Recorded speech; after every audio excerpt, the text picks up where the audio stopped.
heartily welcome you, sir. And Mr. Sandeep, sir, Senior Principal HR Infosys, I heartily welcome you, sir. The essence of great leadership is influence but not authority. With this note, I would like to heartily welcome Professor Hilda Rayappan ma'am, founder and director of Prajna Counseling Center. I heartily welcome you, ma'am. And I would also like to welcome Mr. Shambert and Mr. Asif Kalkata, our YouTube media partner. I heartily welcome you, sir. It's a pleasure to welcome our principal, sir, Mr. Sharat Kumar NK. I heartily welcome you, sir. I would ask they are receiving this certificate. I heartily welcome you all. At last, but not the least, I would like to welcome my beloved friends. I welcome you all. Once again, I heartily welcome each one and all gathered here. Thank you, everyone. Thank you, Namsira. You're also welcome to the world. May the blessing of this day radiate through everywhere. The Almighty of friends will be there. ಹುಟ್ಟದೇನು ಆ ದೈವದಾಜ್ಞೆನೇ ಎಲ್ಲಾನು ಹೇ ಶಾರದೆ ದಯ ಪಾಲಿಸು ಈ ಬಾಳನು ಬೆಳಕಾಗಿಸು ಹೇ ಶಾರದೆ ದಯ ಪಾಲಿಸು ಈ ಬಾಳನು ಬೆಳಕಾಗಿಸು ನಾಳೆಗಳ ಹಾದಿಯಲ್ಲಿ ನೆಮ್ಮದಿಯ ನೆನೆಯಾಗಿರಿಸು ಮುನ್ನಡೆಸು ಕೈ ಹಿಡಿದು ನಾವಾಡೋ ಪದ ಪದದಲ್ಲೂ ಸಂಚರಿಸು ಹೂವಲ್ಲಿ ಜೇನು ಗುಡಿ ಕಟ್ಟದೇನು ನೀರಲ್ಲಿ ಮೀನು ಅಡಿ ಮುಟ್ಟದೇನು ಆ ದೈವದಾಜ್ಞೆನೇ ಎಲ್ಲಾನು ಹೇ ಶಾರದೆ ದಯ ಪಾಲಿಸು ಈ ಬಾಳನು ಬೆಳಕಾಗಿಸು ಹೇ ಶಾರದೆ ನಾಟ್ಯ ಅನ್ನೋದು ನಾದಾಂತರಂಗ ತಾನೇ ನಾದ ಅನ್ನೋದು ಭಾವಾಂತರಂಗನೇ ಶ್ರೀಲಿಂಗ ತಾನೇ ಕಲೆಗೆ ಮತಿ ಕಲೆಯಿಂದ ಶಿಲೆಗೆ ಕುಂಚಾರತಿ ಪ್ರತಿಯೊಂದರಲ್ಲೂ ಅವನಾಣತಿ ಒಲವಿಂದ ತಾನೇ ಸುಖ ಸಮ್ಮತಿ ಈ ಲೋಕವೇ ರಂಗಭೂಮಿ ತನ್ನಾಲೆ ನಡೆಯುತ್ತೆ ಸ್ವಾಮಿ ಪಾಲಿಗೆ ಬಂದಂತ ಪಾತ್ರನ ಎಲ್ಲರೂ ಜೀವಂತಿಸಿ ಹೇ ಶಾರದೆ ದಯ ಪಾಲಿಸು ಈ ಬಾಳನು ಬೆಳಕಾಗಿಸು ಹೇ ಶಾರದೆ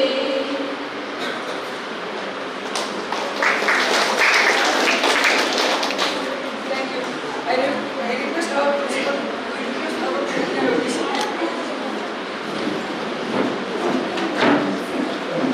Today's chief guest, Mr. Vasudev Kamath, for today's function, and also our Mr. Sandeep, Senior Principal HR from Infosys, and also our beloved Director Madam Professor Hilda Rayappan, and our media partners, and my colleagues, staff, and all the students for today's program.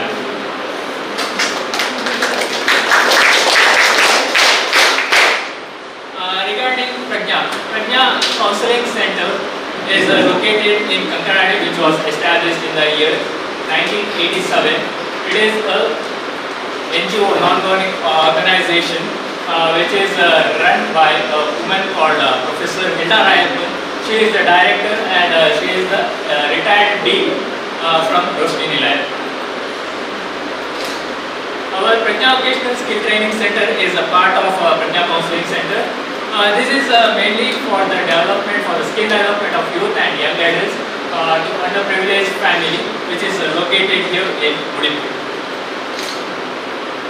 The main students or the targeted group we are targeting is around 18 to 75 years who are unemployed youths and young adults who are school dropouts, who who don't have any employment, those candidates we will be targeting. The main aim is to give the growth in the economic status, the family status. So we are giving the training and making them self-employed.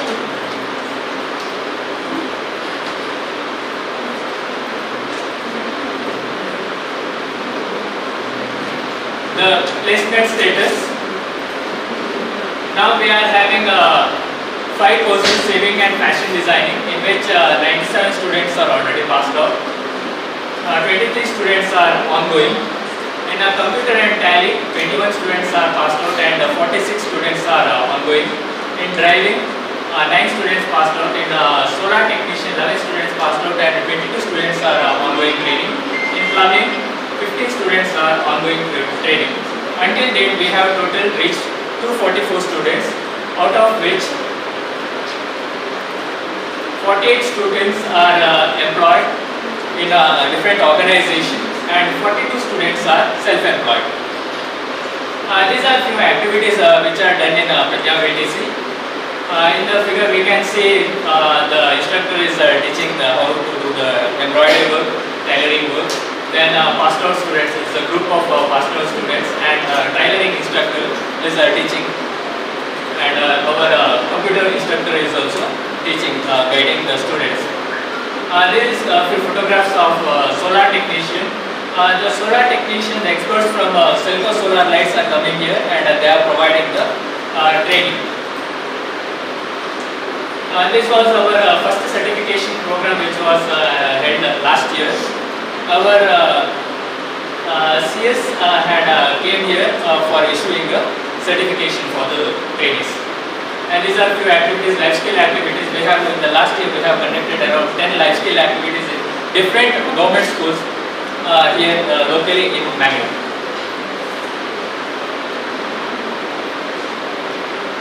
And then we have conducted around 6 medical camps last year with the help of our cargo logistics, and even the students who have trained here, we are giving them empowerment training for 10 years, which was done by UDA. Then we are going for different programs such as Grama Sabhas for motivation and also for giving the information regarding our training. Last month, Mr. Sonu Sood, a famous film actor, also had visited our training institution. Thank you, sir. At least for me personally, ಯಾಕೆಂದರೆ ಅದು ಭಾಳ ವಿಶೇಷವಾದ ದಿವಸ. ಯಾಕೆಂದರೆ ನಮಗೆ ಈ ಸ್ಥಳ ನಮಗೊಂದು ಜರ್ಮನ್ KKSನವರು, ಜರ್ಮನ್ ಗೌರ್ಮೆಂಟ್ನವರು ನಿಮಗೆ ಒಂದು ಬಿಲ್ಡಿಂಗ್ ಕಟ್ಟಲಿಕ್ಕೆ ಅನುಕೂಲ ಮಾಡಿಕೊಡ್ತೇವೆ ಅಂತ ಹೇಳಿ, ಅದಕ್ಕೆ VTC ಅಂದರೆ ವೊಕೇಶನಲ್ ಟ್ರೈನಿಂಗ್ ಸೆಂಟರ್ ಅಲ್ಲ, ಅದು ITI ಅಂತ. ಅದಕ್ಕೆ ಎಂಥ ಸರ್ಟಿಫಿಕೇಟ್ NCVT ಸರ್ಟಿಫಿಕೇಟ್ ಮಾಡಿಕೊಡ್ಬೇಕು ಮಕ್ಕಳಿಗೆ. ಅವರಿಗೆ all over the world they can travel, world is very small ಎಲ್ಲ ಹೇಳಿದ್ವಿ. ಆಯಿತು ಅಂತ ಅವರು ಒಂದು ಗ್ರಾಂಟ್ ಕೊಡ್ತೇನೆ ಅಂತ ಹೇಳುವಾಗ ನಾವು ಬೇಡ ಅಂತ ಹೇಳಿಕ್ಕಾಗೋದಿಲ್ಲ ಅಂತ ಹೆದರಿ ಬೇಡ ಅಂತ ನಾನು ಎದ್ದು ನಿಂತ್ಕೊಳ್ಳೇ ಇಲ್ಲ. ಒಂದು 150 ಮಂದಿ ಜನ ಇದ್ದರು, ಬೇರೆ ಬೇರೆ ಸಂಘ ಸಂಸ್ಥೆಯವರು. ಆದರೆ ಕೊಯಮತ್ತೂರಲ್ಲಿ ನನ್ನನ್ನು ಕರೆದು ಹೇಳಿದಾಗ ನನಗೆ ಹೇಳುವಷ್ಟು ಧೈರ್ಯವೇ ಇರಲಿಲ್ಲ, ಯಾಕಂದರೆ ನನಗೆ ಮಾಡೋಷ್ಟು ಸಾಮರ್ಥ್ಯ ಇಲ್ಲ ಅಂತ ಆಗಿತ್ತು ನನಗೆ ಆ ಟೈಮಲ್ಲಿ. ಆದರೂ ಮತ್ತೇನು ದಾರಿ ಇಲ್ಲದೆ ಎದ್ದು ನಿಂತು ಆಯಿತು ಅಂತ ಹೇಳಿಬಿಟ್ಟೆ. ಮತ್ತು ಬಂದ ನಂತರ ಗೊತ್ತಾಯಿತು ಭಾಳ ಹೆವಿ ಕೆಲಸ. ಮೊದಲೇ ಅಂದಾಜಿತ್ತು, ಭಾಳ ಹೆದರಿಕೆ ಆಯಿತು ನನಗೆ, ಇದನ್ನೆಲ್ಲ ಮಾಡಿಕ್ಕೆ ನನಗೆ ಆಗೋದಿಲ್ಲ ಅಂತ. ಯಾಕಂದರೆ ಫಸ್ಟ್ ಆಫ್ ಆಲ್ ನಮಗೆ ನಮ್ಮದೇ ಆದ ನೆಲ ಇರಲಿಲ್ಲ, ನಮ್ಮದೇ ಆದ ಭೂಮಿ ಇರಲಿಲ್ಲ, ನಮ್ಮದೇ ಆದ ಸ್ಥಳ ಇರಲಿಲ್ಲ. ನಮಗೆ ಒಂದು ಮನೆ ಕಟ್ಟಬೇಕಾದ್ರೂ ನಮ್ಮದು 3 ಸೆನ್ಸ 5 ಸೆನ್ಸ ನಮ್ಮ ತಂದೆ ತಾಯಿ ಹೆಸರಲ್ಲಿರಬೇಕು, ಅಥವಾ ನಾವು ಕಟ್ಟೋದಾದರೆ ನಮ್ಮ ಹೆಸರಲ್ಲಿರಬೇಕು. ಇಲ್ಲದ್ರೆ ಯಾವುದೂ ಕಟ್ಟಲಿಕ್ಕಾಗೋದಿಲ್ಲ, ನಮಗೆ ಮನೆ ಕಟ್ಟಲಿಕ್ಕಾಗೋದಿಲ್ಲ. ಅದು ನಿಮಗೆಲ್ಲ ಗೊತ್ತಿದ್ದಂಥ ವಿಷಯ. ಅದೇ ರೀತಿ ಒಂದು ಟ್ರೈನಿಂಗ್ ಸೆಂಟರ್ ಕಟ್ಟಬೇಕಂದ್ರೆ ಅದಕ್ಕೂ ನೆಲ ಬೇಕು. ಅದಕ್ಕೆ ಎಂತ ಮಾಡೋದು ಅಂತೇಳಿ ಎಷ್ಟು ತಲೆ ಬಿಸಿ ಮಾಡಿದ್ದೇವೆ ಅಂತ ಲೆಕ್ಕ ಇಲ್ಲ. ಮತ್ತು ಅಲ್ಲಿ ಮತ್ತು ಈ ಸಲ ಸಿಕ್ಕಬೇಕಂದ್ರೆ ಸಾಧಾರಣ ಒಂದು 15 ವರ್ಷದ ಪ್ರಯತ್ನ. 15 ವರ್ಷದ ಮೊದಲು ಇಲ್ಲಿ ಬೇರೆ ಡೆಪ್ಯೂಟಿ ಕಮಿಷನರ್ಸ್ ಇದ್ದರು, ಈಗಿದ್ದವರೆಲ್ಲ ನಮಗೆ ಹಳೆಯ ಕಾಲದಲ್ಲಿದ್ದವರು. ಅವರೆಲ್ಲ ನಮ್ಮನ್ನು 12 ಗಂಟೆ ರಾತ್ರಿ ತನಕ ಕುತ್ಕೊಂಡು ಬರೆಸ್ತಿದ್ರು. ಅದು ಅವರು ಬೇರೆಯವರು ಯಾರು ಅಂತ ಕೇಳಿದರೆ ನೀವು ನಮ್ಮ ಸನ್ಮಾನ್ಯ ವಾಸುದೇವ್ ಕಾಮತ್ ಅವರು ಮತ್ತು ಅವರ ಗೆಳೆಯರು ಧೀರಜ್ ಯಜಮಾಡಿ ಅಂತ ಅವರಿಬ್ಬರು ಪಾಪ ನನಗೆ ಎಷ್ಟು ಹೆಲ್ಪ್ ಮಾಡಿದ್ದಾರೆ ಅಂದರೆ ಅದನ್ನ ಮನೆ ಮಕ್ಕಳು ನನ್ನ ತಮ್ಮಂದಿರೇ ನನಗೆ ಅಷ್ಟು ಹೆಲ್ಪ್ ಮಾಡಲಿಕ್ಕೆ ಸಾಧ್ಯ ಇಲ್ಲ. ಅಷ್ಟು ರಾತ್ರಿ ತನಕ ನನ್ನ ಒಟ್ಟಿಗೆ ಕೂತ್ಕೊಂಡು ಆ ಬರೆಯುವ ಕೆಲಸವನ್ನೆಲ್ಲ ಮಾಡಿ ಮತ್ತು DC ಗೆ ಎಷ್ಟು ಸಲ ಬರೆದು ಕೊಟ್ಟರು ಅದು ಸರಿ ಇಲ್ಲ ಇದು ಸರಿ ಇಲ್ಲ ಇದು ಸರಿ ಮಾಡಬೇಕು ಹೀಗೆ ಮಾಡಬೇಕು ಹೇಳ್ತಿದ್ರು. ಯಾಕೆಂದರೆ ಹಾಗೆ ಇಬ್ರಾಹಿಂ ಸಾಹೇಬರು ಅಂತ ಇತ್ತು, ಭಾರಿ ಒಳ್ಳೆಯವರು. ಅವರಿಗೆ ನಮಗೆ ಹೆಲ್ಪ್ ಮಾಡಬೇಕು ಅಂತ ಭಾಳ ಆಸೆ ಇತ್ತು. ಆದರೆ ಅವರಿಂದ ಹೇಗೆ ಮಾಡೋದು ಅಷ್ಟೇನು ಸುಲಭ ಇಲ್ಲ. ಸರ್ಕಾರದಿಂದ ಯಾವುದಾದ್ರೂ ಒಂದು ನೆಲ ಸ್ಥಳ ಸಿಕ್ಕಬೇಕು, ಒಳ್ಳೆ ಕೆಲಸಕ್ಕೆ ಆಗಲಿ ಅಥವಾ ಮನೆ ಕಟ್ಟುವುದಕ್ಕಾಗಲಿ ಬಡವರಿಗಾಗಲಿ ಸಿಗಬೇಕಾದ್ರೆ ಭಾಳ ಪ್ರಯತ್ನ ಮಾಡಬೇಕು. ಎಲ್ಲ ಮುಗೀತನ್ನುವಾಗ ಯಾರಾದರೂ ಅಡ್ಡ ಕಾಲಿಡ್ತಾರೆ. ಈ ರೀತಿಯೆಲ್ಲ ಆಗಿ ಕಮ್ಮಿಯಾಗಿ 15 ವರ್ಷ ದುಡ್ದೇವಪ್ಪ ನಾವು. ಅಷ್ಟು ಕಷ್ಟಪಟ್ಟೆವು. DC ಆಫೀಸಿದು ಆಗ ಇದಿರಲಿಲ್ಲ, ಲಿಫ್ಟ್ ಇರಲಿಲ್ಲ, ಮೆಟ್ಟಲ್ ಹತ್ತಿ ಹೋಗಬೇಕಾಗಿತ್ತು. ಆಮೇಲೆ ಅವರು ನಮಗೆ ಇಲ್ಲಿಗೆ KIDB ಅಂತ ಕರ್ನಾಟಕ ಇಂಡಸ್ಟ್ರಿಯಲ್ ಡೆವಲಪ್ಮೆಂಟ್ ಬೋರ್ಡಿಗೆ ಇಂಟ್ರಡ್ಯೂಸ್ ಮಾಡಿಕೊಟ್ರು. ಅದರ ಮೆಟ್ಟಲು ಹತ್ತಬೇಕಾದ್ರೆ ಅದಕ್ಕೆ 3 ಮಾಳಿಗೆ, ಆ 3 ಮಾಳಿಗೆ ಎತ್ತರದಲ್ಲಿ ಅವರ ಆಫೀಸ್ ಸೆಕ್ರೆಟರಿ KIDB. ಅದನ್ನು ಮೇಲೆ ಹತ್ತಿ ಕೆಳಗಿಡಬೇಕಾದ್ರೆ ನಮಗೆ ಸಾಕಾಗಿ ಹೋಗ್ತಿತ್ತು ನನಗೆ ಮತ್ತು ಆನಂದ್ ಸರಿಗೆ, ಪ್ರಜ್ಞರು. ಆ ರೀತಿಯೆಲ್ಲ ಕಷ್ಟಪಟ್ಟು ಹೇಗೂ ಈ ಸ್ಥಳ ಸಿಗಬೇಕಾದ್ರೆ ಒಂದು ಮೇಯ್ನ್ ಕಾರಣ ಏನು ಅಂತೇಳಿ ಹೇಳ್ತೇನೆ ನಾನು. ಧೀರಜ್ ಸರ್ ಅಂತ ಇನ್ಫೋಸಿಸಲ್ಲಿ ಮೊದಲು ಪಬ್ಲಿಕ್ ರಿಲೇಷನ್ ಆಫೀಸರ್ ಆಗಿದ್ದವರು, ಭಾಳ ವರ್ಷ ದುಡಿದವರು, ಅಲ್ಲಿಯೇ ಇದ್ದವರು, ಅವರು ಒಳ್ಳೆ ಹೆಸರು ಮಾಡಿದವರು, ಒಳ್ಳೆ ಕೆಲಸ ಮಾಡಿದವರು. ನಮ್ಮ ಮೇಲೆ ಅವರಿಗೆ ತುಂಬ he was very compassionate, he was very kind to us. He felt that he should help us sincerely and he did work for us to get this land. And then along with that, ನಮ್ಮ sir ಇವತ್ತು ನಮ್ಮ ಫಂಕ್ಷನಿಗೆ ಅವರು join ಮಾಡಿದ್ದಾರೆ. Vasudev Kamath, director of the centre of Mangalore Infosys. ದೊಡ್ಡ ವಿಷಯ ಅವರು ಇಲ್ಲಿ ಬರಬೇಕಾದ್ರೆ. ಮತ್ತು ಅವರು ನಮಗೆ ಹೆಲ್ಪ್ ಮಾಡಿದ್ದಾರೆ. ಇವರಿಬ್ಬರು ನಮ್ಗೆ ತುಂಬ ಹೆಲ್ಪ್ ಮಾಡಿದವರಪ್ಪ. ಅದರಿಂದಾಗಿ ನಮಗೆ ಈ ಒಂದು ಸ್ಥಳ 1 ಎಕರೆ 16 ಸೆಂಟ್ ಸ್ಥಳ ನಮಗೆ ಸಿಕ್ಕಿತು. ಇದು ಸತ್ಯದ ವಿಷಯ. ಅದಕ್ಕೆ ನಾವು 1 ರೂಪಾಯಿ ಖರ್ಚು ಮಾಡಲಿಲ್ಲ.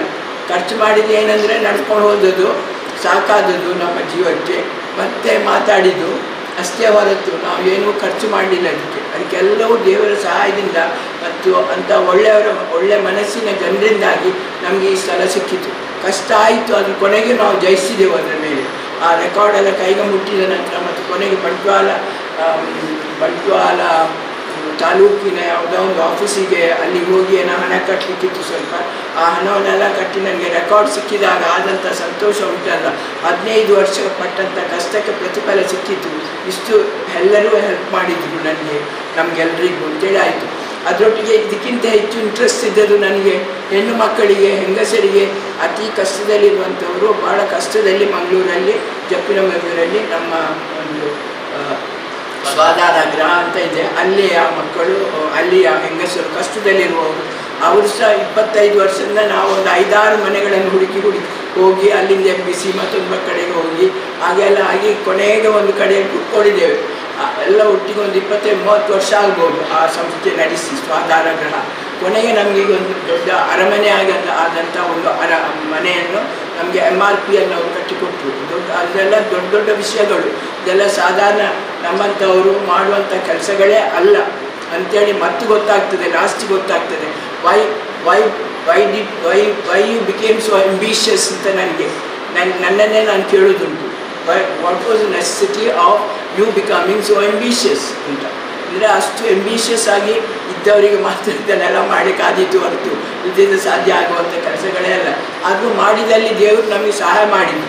ನಾವೆಂದರೆ ಜನಸೇವೆ ಮಾಡಬೇಕು, ಜನರಿಗೆ ಒಳ್ಳೆಯದಾಗಬೇಕು ಅಂತ ಮಾಡುವಂಥ ಕೆಲಸ ಅಲ್ವಾ, ನಮ್ಮ ಸ್ವಂತಕ್ಕೇನು ಮಾಡಲಿಲ್ಲಲ್ಲ. ಅದರಿಂದಾಗಿ ನಮಗೆ ದೇವರು ಹೆಲ್ಪ್ ಮಾಡಿದರು ಅಂತ ಕಾಣ್ತದೆ.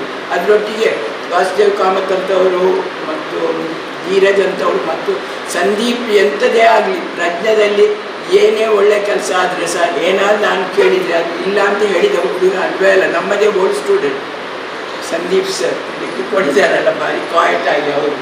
ಎಂಥದೇ ಆಗಲಿ ಪ್ರತಿ ವರ್ಷ ನಮ್ಮ 250 ಮಕ್ಕಳಿಗೆ ಕ್ರಿಸ್ಮಸ್ ಟೈಮಲ್ಲಿ ಚಂದದ ಬಟ್ಟೆ ಹೊಲಿದು ಕೊಡ್ತಿದ್ವಿ.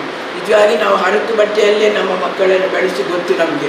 ಯಾರು ಸಹ ಚಂದ ಚಂದ ಒಳ್ಳೆ ಒಳ್ಳೆ ಬಟ್ಟೆಯನ್ನು ತಂದುಕೊಡೋರು ಯಾರೂ ಇಲ್ಲ. ಅನಾಥ ಮಕ್ಕಳವರಾದ್ರಿಂದಾಗಿ ನಾವು ಹೇಗೂ ಅವರನ್ನು ಬೆಳೆಸ್ತಿದ್ದೆವು, ಅವರಿಗೆ ವಿದ್ಯೆ ಕೊಡ್ತಿದ್ದೆವು, ಶಾಲೆಗೆ ಅನುಕೂಲ ಮಾಡ್ತಿದ್ದೆವು, ಮತ್ತು ಅವರನ್ನು ಕಲಿಯುವಾಗ ನಾವು ಮೋಟಿವೇಶನ್ ಎಲ್ಲ ಮಾಡ್ತಿದ್ದೆವು. ಊಟಕ್ಕೆ ಅದಕ್ಕೆ ಕಡಿಮೆ ಮಾಡಲಿಲ್ಲ. ಆದರೆ ಒಳ್ಳೊಳ್ಳೆ ಚಂದ ಚಂದದ ಅಂಗಿಯನ್ನು ಮಾಡಿಕೊಡುವಂಥ ಅನುಕೂಲ ನಮ್ಮಲ್ಲಿ ಈಗಲೂ ಇಲ್ಲ. ಹಾಗಿರುವಾಗ ವರ್ಷಕ್ಕೊಮ್ಮೆ ಕ್ರಿಸ್ಮಸ್ ಟೈಮ್ ಬಂತಂದರೆ ನಮಗೊಂದು ಸಂಭ್ರಮವೇ ಸಂಭ್ರಮ. ಇನ್ಫೋಸಿಸ್ನವ್ರು ನಮಗೆ ಬಟ್ಟೆ ಕೊಡ್ತಾರಂತೆ ಅಂತ ಹಾಗೆಲ್ಲ ಲಿಸ್ಟ್ ಮಾಡಲಿಕ್ಕಾಯಿತು. ದೊಡ್ಡಕ್ಕೆ ಲಿಸ್ಟ್ ಮಾಡಿದ್ದು, ಪ್ರತಿ ಸಂಸ್ಥೆಗೆ ಹೋಗಿ ಎಲ್ಲರ ಹೆಸರು ತೆಗೆದು ಅದಕ್ಕೆ ಪ್ರಾಯ ಅದು ಇದೆಲ್ಲ ಮಾಡಿ ಎಲ್ಲ ಲಿಸ್ಟ್ ಮಾಡಿದ್ದು. ಮತ್ತು ಅದನ್ನು 4-5 ಸಲ ಅವರಿಗೆ HR ಡಿಪಾರ್ಟ್ಮೆಂಟ್ಗೆ ಕಳಿಸಿದ್ದು, ಮತ್ತು ಅವರು ಅದನ್ನು ಕೊನೆ ಸ್ಯಾಂಕ್ಷನ್ ಮಾಡ್ತಿದ್ರು, ಮತ್ತು ಅವರೇ ಬಂದು ನಮಗೆ ಡಿಸ್ಟ್ರಿಬ್ಯೂಟ್ ಮಾಡ್ತಿದ್ರು. ಅವರೇ ಬಂದು ಎಲ್ಲ ಮಕ್ಕಳಿಗೆ ಕೊಡ್ತಿದ್ರು, ಗಿಫ್ಟ್ ಅಂತ ಕೊಡ್ತಿದ್ರು. ಅದು ದೇವರು ನಿಮಗೆ ಕೊಟ್ಟಂಥ ಗಿಫ್ಟ್ ಅಂತ ಹೇಳಿಯೇ ಕೊಡ್ತಿದ್ರು ಅವರು. ಆಗ ಆ ಸಂದರ್ಭದಲ್ಲಿ ಆದಂಥ ಒಂದು ಸಂತೋಷ ನಮ್ಮ ಮಕ್ಕಳಿಗೆ. ಅದು ಭಾಳ ಭಾಳ ಚಂದ ಬಟ್ಟೆ, ಅದು ಸಾಧಾರಣ ಬಟ್ಟೆ ಅಲ್ಲ. ಅದನ್ನು ಸಾಧಾರಣ ಇನ್ನೊಂದು 10-15 ವರ್ಷಕ್ಕೆ ಕೂಡ ನಾವು ಚಂದ ಮಾಡಿ ಇಟ್ಟರೆ ಅವು ಹಾಕ್ಕೊಳ್ಬೋದು. ಅಷ್ಟು ಕ್ವಾಲಿಟಿ ಇದ್ದಂಥ ಬಟ್ಟೆಗಳು ಅಂತ ಒಂದು ಇದರಲ್ಲಿ ಸಂಭ್ರಮವನ್ನು ನಮಗೆ ಹೆಲ್ಪ್ ಮಾಡಿದವರು. ಎಂಥದೇ ಬೇಕಿದ್ರು, ಯಾವಾಗಾದರೂ ಏನಾದರೂ ಕೇಳಿದರು, ಇಲ್ಲ ಅಂತ ಹೇಳಿದ ಸಂದೀಪ್ ಅಲ್ವೇ ಅಲ್ಲ. ಹಾಗೆ ದೇವರು ಅವರಿಗೂ ನಾನು ಇವತ್ತು ಕೃತಜ್ಞತೆಯನ್ನು ಅರ್ಪಿಸ್ತೇನೆ. ಮತ್ತು ಪ್ರತ್ಯೇಕವಾಗಿ ವಾಸುದೇವ ಕಾಮತ್ ಇವತ್ತು ಬಂದಿದ್ದಾರೆ, ಮತ್ತು ಅವರ ಫ್ರೆಂಡಿಗೆ ಅವರು ಖಂಡಿತ ಮಾತಾಡ್ತಾರೆ ಇವತ್ತು, ಮತ್ತು ನಾನು ಸಹ ಅವರಿಗೆ ಥ್ಯಾಂಕ್ಸ್ ಹೇಳ್ತೇನೆ. ಮತ್ತು ನಾಳಿದ್ದು ಕೆಲವು ದಿವಸದಲ್ಲಿ ನಮ್ಮ ಸ್ವಾಧಾರಕರ ಇನಾಗ್ರೇಷನ್ ಇದೆ. ಆ ದಿವಸದಲ್ಲಿ ವಾಸುದೇವ ಕಾಮತ್ ಸರ್ ಅವರೇ ಇನಾಗ್ರೇಷನ್ ಮಾಡ್ತಾರೆ. ಇನ್ನಿಬ್ಬರು MRPL ಅವರು ಒಟ್ಟು ಸೇರಿ ಮತ್ತು ನಮ್ಮ ಡೆಪ್ಯೂಟಿ ಕಮಿಷನರ್ ಒಟ್ಟು ಸೇರಿ ಅದನ್ನು ಇನಾಗ್ರೇಟ್ ಮಾಡ್ತಾರೆ. ಯಾಕಂದರೆ ಅವರೆಲ್ಲರೂ ಹೆಲ್ಪ್ ಮಾಡಿದವರಾದ್ರಿಂದಾಗಿ ಅವರನ್ನೇ ಕರೆದು ನಾವು ಅದನ್ನು ಇನಾಗ್ರೇಟ್ ಮಾಡಿಸಿ ಅವರ ಹೆಸರು ಅಲ್ಲಿ ಯಾವಾಗಲೂ ಇರುವಾಗ ನಾವು ನೋಡ್ಕೊಳ್ಬೇಕು ಅನ್ನೋ ಒಂದು ಆಸೆ ಇದ್ದಾರೆ. ಮತ್ತು ಎಂತ ಹೇಳೋದಪ್ಪ, ಅದಕ್ಕಾಗಿ ಇವತ್ತು ಅವರನ್ನು ನಮಗೆ inauguration sir Vasudev Kamath we were not able to inaugurate this building. ನಾವು ಇನಾಗ್ರೇಷನ್ ಈ ಬಿಲ್ಡಿಂಗಿಗೆ ಮಾಡಲಿಲ್ಲ. ನಿಮ್ಮನ್ನು ಕರಿಬೇಕು ಅಂತ ನಾವು ತುಂಬ ಆಸೆಯಲ್ಲಿದ್ದೆವು, ಆದರೆ ನಮಗೆ ಮಾಡಲಿಕ್ಕೆ ಆಗಲಿಲ್ಲ. ಯಾಕೆಂದರೆ ಯಾವುದು ಅಷ್ಟು ಸುಲಭವಿಲ್ಲ ಅಲ್ಲ, ಅದಕ್ಕೆ ಅರ್ಥದಲ್ಲಿ ಕೆಲಸ ಹಣ ಸಾಕಾಗಲಿಲ್ಲ. Covid time also, Covid time, ಮತ್ತು ಹಣವೂ ಸಾಕಾಗಲಿಲ್ಲ. ಕೋವಿಡ್ ಟೈಮ್, ಜನ ಸಿಗಲಿಲ್ಲ, ಬರಲಿಕ್ಕಾಗಲಿಲ್ಲ, ಭಾಳ ಕಾಂಪ್ಲಿಕೇಶನ್ಸ್ ಆಯಿತು ಎಲ್ಲ ವಿಷಯಗಳಲ್ಲಿ. ಹಾಗೆ ನಮಗೆ ಇನಾಗ್ರೇಷನ್ ನಾವು ಮಾಡಲಿಲ್ಲ, ಚಿಕ್ಕ ಬ್ಲೆಸ್ಸಿಂಗ್ ಏನೋ ಮಾಡಿದೆವು ಮತ್ತು ನಾವು ಸ್ಟಾರ್ಟ್ ಮಾಡಿದ್ದೆವು. ಅದೇ ಇದು ಲಕ್ಷಣ ನೋಡುವಾಗ ಒಳ್ಳೆಯ ಲಕ್ಷಣದಲ್ಲಿರುವಂಥ ಒಂದು ಸಂಸ್ಥೆ ಅಂತ ಕಾಣ್ತದೆ, ಒಳ್ಳೆಯ ರೀತಿಯಲ್ಲಿ ಬೆಳೀತಿರುವಂಥ ಸಂಸ್ಥೆ ಅಂತ ಕಾಣ್ತದೆ. ಬರೀ 1.5 ವರ್ಷ ಆಯಿತು, 2 ವರ್ಷ ಆಗಲಿಲ್ಲ. ಇನ್ನು ಸಹ ತುಂಬ ಸ್ಟೂಡೆಂಟ್ಸ್ ಬರ್ತಾರೆ. ವೆಯ್ಟಿಂಗ್ ಲಿಸ್ಟಲ್ಲಿ 56 ಮಂದಿ ಇದ್ದಾರೆ ಅಂತ ಷರತ್ತು ಹೇಳ್ತಾರೆ. ಆಗ ಅದನ್ನೆಲ್ಲ ಕೇಳುವಾಗ ದೇವರ ಬ್ಲೆಸ್ಸಿಂಗ್ ಈ ಸ್ಥಳಕ್ಕೆ ಭಾಳ ವಿಶೇಷವಾಗಿ ಇಟ್ಟು, ಪ್ರತ್ಯೇಕವಾಗಿ ನೀವು ಕೊಟ್ಟಂಥ ನೆಲಕ್ಕೆ ತುಂಬ ಪುಣ್ಯ ಉಂಟು ಅಂತ ಕಾಣ್ತದೆ. ಹಾಗೆ ಒಳ್ಳೆಯದಾಗಲಿ, ಮಕ್ಕಳಿಗೆಲ್ಲ ಒಳ್ಳೆ ಕಲೀಲಿ, ಅವರು ಮುಂದೆ ಬರಲಿ. ನಿಮಗೆ ಮತ್ತು ಸಂದೀಪ್ ಮತ್ತು ವಾಸುದೇವ್ ಕಾಮತ್ ಅವ್ರಿಗೆ ಇನ್ನೊಂದು ವಿಷಯ ಹೇಳಲಿಕ್ಕೆ, ಭಾಳ ಸಮಯ ಆಯಿತು ಸ್ಟೇಜಲ್ಲಿ ನಾನು ಮಾತಾಡಿದೆ ನಿಮ್ಮ ಮುಂದೆ. ನಮ್ಮಲ್ಲಿ ಚಂದ್ರಿಕಾ ಅಂತ ನಮ್ಮ ಸಂಸ್ಥೆಯಲ್ಲಿ ಬೆಳೆದವಳು 4 ವರ್ಷ ಪ್ರಾಯದಲ್ಲಿ. ಇವತ್ತು ಅವಳು ಕಂಪ್ಯೂಟರ್ ಇಂಜಿನಿಯರಿಂಗ್ ಸೇರಿದ್ದಾಳೆ. ಅವಳು she is the topper at Saint Joseph's College for computer engineering. And she came first in the taluk level, and NEET also she had very good rank, but I didn't have the courage to send her. Also I didn't have the money, because limited money, with that money we have to manage to. And then we thought boarding, lodging, all that at least we can give here, and then bus we have to pay, and then so many other things. Far away it is very difficult, no. So St. Joseph's ಹೋಗಿ ಅವಳಿಗೆ CET ಅಲ್ಲಿ ಭಾಳ ಒಳ್ಳೆ rank ಇತ್ತು. India says, she is so proud, we are all very proud that she is the topper in the college today. So she will do extremely well. She has no father, she has no mother. ಯಾರ ಹೇಳಿದ್ರು motivational talk ಅಂತ. ನನ್ನ ಇಡೀ ಲೈಫೇ ನನಗೆ motivation ಮಾಡೋದೇ ಕೆಲಸ ಅಂತ ಕಾಣ್ತದೆ. ಶಾನ್ ಭಟ್ರು ಹೌದಾ? ನೀವು ಯಾವಾಗಲೂ ಹೇಳ್ತೀರಲ್ಲ, ಮೋಟಿವೇಶನ್ ಮಾಡೋದು, ಇನ್ಸ್ಪೈರ್ ಮಾಡೋದು, ಇದೇ ನನ್ನ ಕೆಲಸ.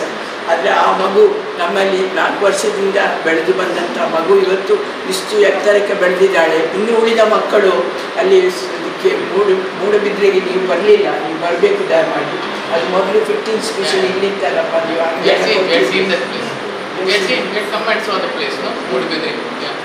ಪ್ಲೇಸ್ ಯು ಸೋ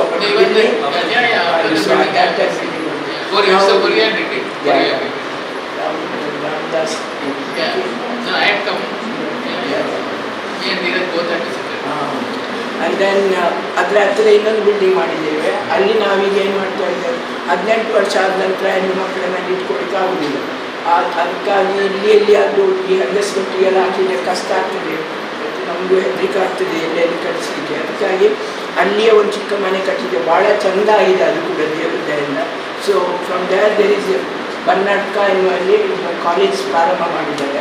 ಅಲ್ಲಿಗೆ ಮಕ್ಕಳು ಕಾಲೇಜಿಗೆ ಹೋಗ್ತಾ ಬರ್ತಾ ಇರ್ತಾರೆ. ಅವರ ಗ್ರ್ಯಾಜುಯೇಷನ್ ಆಗೋ ತನಕ ಮತ್ತು ಪೋಸ್ಟ್ ಗ್ರ್ಯಾಜುಯೇಷನ್ ಆಗೋ ತನಕ ಏನಾದ್ರು ಅವ್ರಿಗೆ ಮಾಡಲಿಕ್ಕಾಗೋ ತನಕ. ಇದಕ್ಕಿಂತ ಮೊದಲು ನಾವು ತುಂಬ ಮದುವೆ ಮಾಡಿದ್ದೆವು, ಆಗೆಲ್ಲ ನಿಮ್ಮನ್ನು ಕರೆದಿದ್ದೆವು ನಾವು. ಆ ಮದುವೆ ಮಾಡಿದಂಥ ಮಕ್ಕಳು ಕೂಡ ಭಾಳ ಚೆನ್ನಾಗಿದ್ದಾರೆ ಮತ್ತು ಅವರಿಗೆ ಹುಟ್ಟಿದಂಥ ಮಕ್ಕಳು ಭಾಳ ಹುಷಾರಿದ್ದಾರೆ, ಭಾಳ ಚೆಂದ ಇದ್ದಾರೆ ಮತ್ತು ಆಗಾಗ ಬರ್ತಾರೆ, ನಮ್ಮನ್ನು ನೋಡಿ ಹೋಗ್ತಾರೆ. ಖುಷಿ ಆಗ್ತದೆ ಅವರಿಗೆ ನೋಡುವಾಗ. ಸೊ ಅವರು ಕೂಡ ತಂದೆ ತಾಯಿ ಇರುವಂಥ ಮಕ್ಕಳು. ಆ ರೀತಿ ನಮ್ಮ ಜೀವನದಲ್ಲಿ ನಾವು ಬೇರೆ ಬೇರೆ ರೀತಿಯ ಸಾಧನೆ ಈ ಸೇವೆಯಲ್ಲಿ ಮಾಡಿದ್ದೇವೆ. ಅದು ಸಾಧನೆ ಅಂತ ನಾನು ಹೇಳುವುದಿಲ್ಲ, ಒಂದು ಕಷ್ಟಕ್ಕೆ ನಾವು ಸ್ಪಂದಿಸಲಿಕ್ಕೆ ಪ್ರಯತ್ನ ಮಾಡಿದ್ವಿ. ಆ ಸ್ಪಂದನೆಯಲ್ಲಿ ನಾನೀಗ ಹೇಳಿದೆ ಅಲ್ಲ, ಹೇಗೆ ನಮಗೆ ವಾಸುದೇವ್ ಕಾಮತ್ ಸರ್, ಧೀರಜ್ ಸರ್ ಮತ್ತು ಸಂದೀಪ್ ಸರ್ ಹೇಗೆ ಅವರು ನಾವು ಬಾಯಿ ತೆಗೆಯೋ ಮೊದಲೆಲ್ಲ ಹೆಲ್ಪ್ ಮಾಡ್ತಾರೆ ಅಂತ ಹೇಳ್ತೇವಲ್ಲ, ಅದಕ್ಕೆ ಕಾರಣ ಅದು ಸೇವೆಯನ್ನು ನೋಡಿ ನಾವು ಅದರಲ್ಲಿ ಪಾಲಾಗ್ತೇವೆ ಅಂತೇಳಿ ಅವರು ಸೇವೆ ಮಾಡುವಂಥದ್ದು. ಸೊ ಪ್ರಜ್ಞಾ ಮತ್ತು ನಾವು ಮಕ್ಕಳ ಹಬ್ಬ ಅಂತ ಭಾಳ ಜೋರಾಗಿ ಮಾಡ್ತಿದ್ದೆವು. ಅದು ಸಾಧಾರಣ 1,000-2,000 ಮಕ್ಕಳು ಬರ್ತಿದ್ವು ಎಲ್ಲ ಇನ್ಫೋಸಿಸ್ನವರೊಟ್ಟಿಗೆ ಸೇರಿ ನಾವು ಹಬ್ಬ ಮಾಡ್ತಿದ್ದೆವು. ಅದು ಹಬ್ಬ ಅಂದರೆ ಹಬ್ಬವೇ, ಮಕ್ಕಳದ್ದು ಗಮ್ಮತ್ತಿತ್ತು ಬೆಳಿಗ್ಗೆಯಿಂದ ಸಾಯಂಕಾಲ ತನಕ.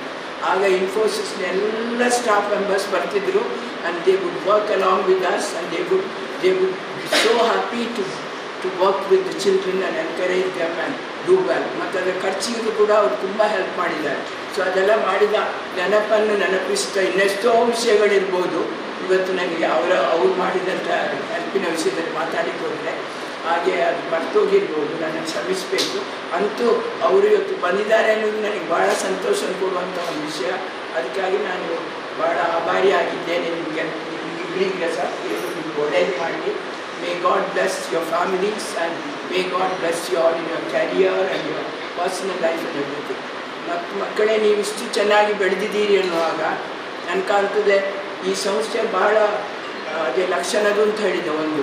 ಅದೇ ಸಂಸ್ಥೆ ನಿಮಗೆ ಒಳ್ಳೆ ರೀತಿಯ ಎಲ್ಲ ವ್ಯವಸ್ಥೆಗಳನ್ನು ಮಾಡಿದ ಕಾಣ್ತದೆ. ಟೀಚರ್ಸ್ನವರು ಭಾಳ ಡೆಡಿಕೇಟೆಡ್ ಆಗಿದ್ದಾರೆ ಎಂಬುದು ಖಂಡಿತ. ಇಲ್ಲದಿದ್ದರೆ ನೀವು ಇಷ್ಟು ಚೆನ್ನಾಗಿ ಮಾತಾಡಲಿಕ್ಕೆ, ಇಷ್ಟು ಚೆನ್ನಾಗಿ ನಿಮ್ಮ ಅನುಭವಗಳನ್ನು ಹೇಳಲಿಕ್ಕೆ, ಮತ್ತು ನೀವು ಮನೆಯಲ್ಲಿ ಸೆಲ್ಫ್ ಎಂಪ್ಲಾಯ್ಮೆಂಟ್ ಮಾಡ್ತಾ ಇದ್ದೀರಿ ಅನ್ನುವಾಗ ಅವರೆಲ್ಲ ಟೀಚರ್ಸ್ನವರು ಭಾಳ ನಿಮ್ಮನ್ನು ಚೆನ್ನಾಗಿ ಕಲಿಸಿದ್ದಾರೆ, ಭಾಳ ಇನ್ವಾಲ್ವ್ ಆಗಿದ್ದಾರೆ. ಟ್ಯಾಲಿಯಲ್ಲಿ ಕೂಡ ಕಂಪ್ಯೂಟರ್ ಟ್ಯಾಲಿಯಲ್ಲಿ ಕೂಡ ಟೀಚರ್ ಭಾಳ ಚೆನ್ನಾಗಿ ಕಲಿಸ್ತಾ ಇದ್ದಾರೆ. ಇನ್ನೇನೋ ಹೊಸ ಕೋರ್ಸ್ ಬೇಗ ಸ್ಟಾರ್ಟ್ ಮಾಡ್ತಾರಂತೆ ಶರತ್ ಸರ್ನವರು. ಹಾಗೆ ಕಂಪ್ಯೂಟರ್ದಲ್ಲಿ ಯಾವುದೋ ಸಮ್ ಕೋರ್ಸ್ ಡಿಮಾಂಡ್ ಅಂತೆ, ಅದು ಸ್ಟಾರ್ಟ್ ಆಗ್ತದೆ ಈಗ. ಎಲ್ಲರೂ ನಿಮ್ಗೆ ಒಳ್ಳೇದಾಗಲಿ ಅಂತ ಅನ್ಬೇಕೆ, ನೀವು ಒಂದೊಂದು ಕೆಲಸಕ್ಕೆ ಹೋಗಬೇಕು, ನಿಮ್ಮಲ್ಲಿ ಕೈಯಲ್ಲಿ ಸಂಪಾದನೆ ಬೇಕು. ಹೆಣ್ಣು ಮಕ್ಕಳು ನೆನಪಿಟ್ಕೊಳ್ಳಿ, ನಾಳೆ ಮದುವೆ ಆದ ನಂತರ ಪ್ರತಿಯೊಂದಕ್ಕೆ ನಿಮ್ಮ ಗಂಡನ ಹತ್ರ ಹಣ ಕೇಳಲಿಕ್ಕೆ ಹೋದರೆ ನಿಮಗೆ ಮತ್ತು ಮನಸ್ಸಿಗೆ ಬೇಜಾರಾಗ್ತದೆ. At one point the beginning it all goes like love ಅದು ಇದು ಅಂತ. ಆಮೇಲೆ ಸ್ವಲ್ಪ ವರ್ಷ ಆದ ನಂತರ ಮತ್ತೆ ನಿಮಗೆ ಆಗ್ತದೆ ಎಲ್ಲದಕ್ಕೂ ನನ್ನ ಗಂಡನ ಹತ್ರ ಕೈ ತೋರಿಸ್ಬೇಕಲ್ಲ ಅಂತೇಳಿ. ನನ್ನದೇ ಸ್ವಲ್ಪ ಸಂಪಾದನೆ ಇದ್ದರೆ ಒಳಗೆ ಹೋಗಿ ಮೇಲೆ ಮುಟ್ಟಲ್ಲಿ ತರ್ಬೋದಲ್ಲ, ಇಲ್ಲದ್ರೆ ಅಮ್ಮನ ಮನೆಯಿಂದ ತರಬೇಕು. ಹೌದಲ್ವ ಮಕ್ಕಳೇ? ನಿಮ್ಮ ಸಂಪಾದನೆ ನಿಮ್ಮ ಕೈಯಲ್ಲಿ ಇರಬೇಕು. ನೀವು ಒಂದು ಕೆಲಸ ಮಾಡಬೇಕು, ಅದರಲ್ಲಿ ಉಳಿಸಿಕೊಳ್ಬೇಕು ಮತ್ತು ನಿಮ್ಮ ಜೀವನವನ್ನು ಗಟ್ಟಿ ಮಾಡಿಕೊಳ್ಳಲಿಕ್ಕೆ ಆ ಹಣವನ್ನು ಸಹ ಉಪಯೋಗಿಸಿಕೊಳ್ಬೇಕು. ಹಾಗೆ ಇದು ಒಳ್ಳೆಯದಾಗಲಿ ಅಂತ ಹೇಳುತ್ತಾ ನಾನು ಇವತ್ತಿನ ಈ ಕಾರ್ಯಕ್ರಮವನ್ನು ಆಶೀರ್ವದಿಸ್ತೇನೆ. Everyone, good to hear a response from all of you. And I will talk in English because all the invocation and all the introduction and all were in English only, right? Yeah. So I am really proud that I got this opportunity to come over here, right? We have always been looking at how is it that we can do something for the community around us apart from getting people employed in the organization, right? And when we got an opportunity to talk with Vilda ma'am, and when she was talking about the place for doing the Swadharashram and all, we looked at the options available and we could work out something in this this way, right? We were also not very sure. Yeah, we are providing land in this village called Mudipu, but how is it actually going to get utilized? Right? Because it is so far away from the city, right? But the dedication from Hilda ma'am, right? This facility has come up, and glad to know that there are people in the waiting list also, right? Any institute for that matter, the focus, when there is focus, is on how we can really uplift the beneficiaries. The results will automatically be there. The people who are going to work as a staff, teaching staff, they are not doing it for the sake of just getting a salary. They are doing it because they genuinely want their students to be successful, really know something, and that is the reason why they are spending so much of time, whether it is during the class hours or after the class hours, right? And you are lucky that you are getting that kind of dedicated teaching staff, right, where you are benefiting, where you also are. Many of you talk, Prajna talk, Shruti talk, right, that this is the first time that you are coming in front of the stage and addressing a gathering, right? And when it is very important, right, quite a few things that you can learn, but it is very important that you build your confidence levels and be confident in whichever audience that you have to go front and talk. It changes your perspective altogether. You also get respect from the people when you are taking that effort to go in front and addressing. Okay, and people talked about stitching, and for me, yeah, while I am working at Infosys, stitching was not something new to me. Even during my childhood, I did not have sisters. I don't know whether lucky or unlucky. I did not have sisters. We were two boys. And for any of the things which my mother wanted help in, whether it was stitching or cooking, I used to be the person who had to volunteer. Right? Whatever stitching it is needed or whatever cooking is needed. So any skill that you learn, it is going to help you in your life. Right? And I can appreciate also when some of the things which happens at home. Okay? Some basic things we can just take care of ourselves, and through this training institute also, what is it that is being taught, so that you become independent, whatever it is, you become independent. Like Hilda ma'am said, you don't have to depend on your family members. You should be independent to take care of some of the small things yourself. Okay? Now, when I go out and buy something, a ready-made item is much more cheaper than getting something stitched, which means there is realization that stitching is a niche skill. It's a niche skill, right? But still, like, there are quite a few people who get their wardrobes stitched because they want that custom fit rather than taking whatever is available. And particularly, you get opportunity to show your creativity when you are stitching stuff for yourself and as well as for your neighbors. But make sure that you are not giving it for free. You are putting effort. You are putting effort. You have to be self-reliant. You have to make sure you get whatever effort you are spending, you get rewarded for the effort that you are spending. Right? And same is the case with the other vocational training that are being provided as well. Right? So that you learn and see how you can become self-dependent. Right? While many of you came to know about this institute from your friends, it is now your responsibility also to see who else need this kind of support, who else can benefit themselves by coming and learning something from this institute. Right? The institute is already available. And there are courses that are available, and you will know your friends, your neighbors, right? You also have to take that interest. So see, as a community, how we can bring everybody up. You are benefited. You can talk about your example and influence them. Okay? Again, thank you, madam, and thank you, Sharat sir, for calling us over here. We would be glad to again see how we can partner with you and really work towards upliftment of the community. And best wishes to all of you as well as to this institute. First of all, congratulations to all those who have completed their certification course successfully, and also to others who are pursuing your course, all the best. So if you all have to be successful today in terms of doing what you do and getting trained every day, whom do you think are responsible for it? The principal and your staff here, right? Correct? So I heard a lot of people talking good things about them, how supportive they are, how do they make sure that you all understand it. So can you all stand up and give a round, loud response with claps to the principal and the teaching and the non-teaching staff?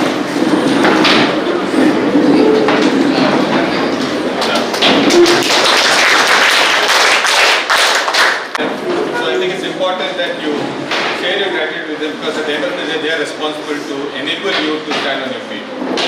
Correct? I also heard about you all saying where you all have compared the courses what other places have to offer than this.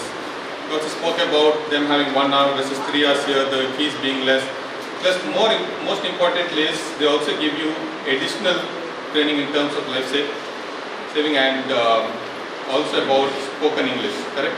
I think you spoke about it. We had another person who said that I have never come in front of stage and spoken to people, correct? But it's been what, 3 months now? In 3 months you guys have changed, correct?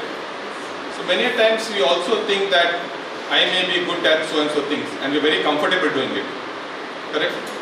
But we also know that internally we know that 1, 2, 3, 4 I'm not good at. But I think it's important that you make a note of that and work on overcoming that.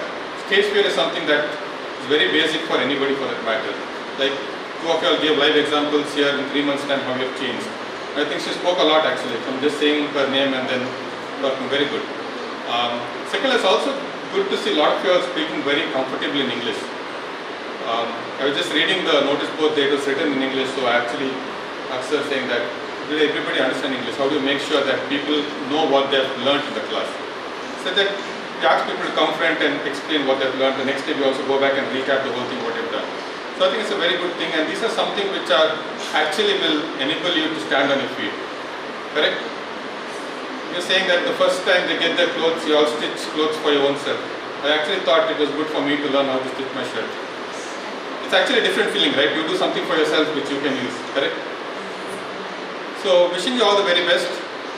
Make sure, like both Hilda ma'am and Moses spoke about standing on your feet and earning for yourself and not being dependent on others.